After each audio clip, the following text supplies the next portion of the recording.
Futsal দেশে ফিরেছে প্রথম সাফ ফুটসলের শিরোপা জেতা বাংলাদেশ নারী দল।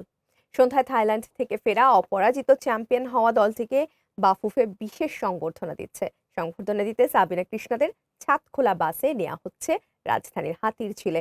দর্শক, দলের সাথে রয়েছেন আমাদের সহকর্মী সাদমান হোসেন। আমরা তার কাছ থেকে সেখানকার সার্বিক চিত্র জানবো। সাদমান, ফুটসাল জয়ী নারী দলের সংবর্ধনায় কি রকম আয়োজন দেখছেন, কারা কারা আছেন সেখানে, আর নারী দলের প্রতিক্রিয়া কেমন দেখতে পাচ্ছেন?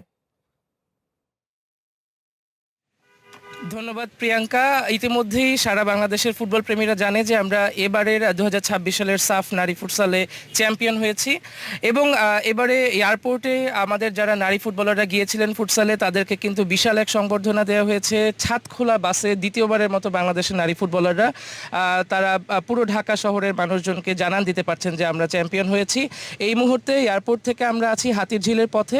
এয়ারপোর্টের প্রাথমিক সংবর্ধনা শেষে এরপরে বাকি সংবর্ধনার অনুষ্ঠানটি হাতিরঝিলে হবে। আমরা এখন সেই ছাদখোলা বাসের সাথেই আছি হাতিরঝিলের পথে। সেখানে যে আমাদের যারা নারী ফুটবলাররা আছেন, যারা বাংলাদেশকে আবারও গর্বিত করে চ্যাম্পিয়ন করেছেন সাফ ফুটবলে, তাদেরকে বিশেষ সংবর্ধনা দেওয়া হবে।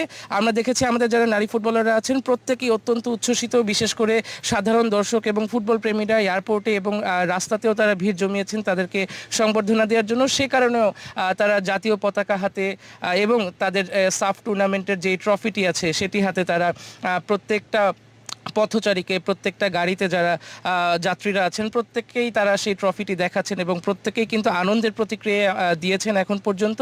এবং হাতিরঝিলে যাওয়ার পরে সেখানে সাংস্কৃতিক অনুষ্ঠানের সাথে বাকি যেই সংবর্ধনা অনুষ্ঠানটি আছে সেটি সেখানেই সম্পন্ন করা হবে।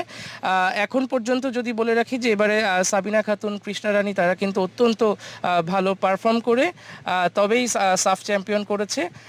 বাংলাদেশের ফুটবলের জন্য এটি অবশ্যই একটি অবিস্মরণীয় ঘটনা। এখন পর্যন্ত আমার কাছে এটুকুই আছে প্রিয়াঙ্কা।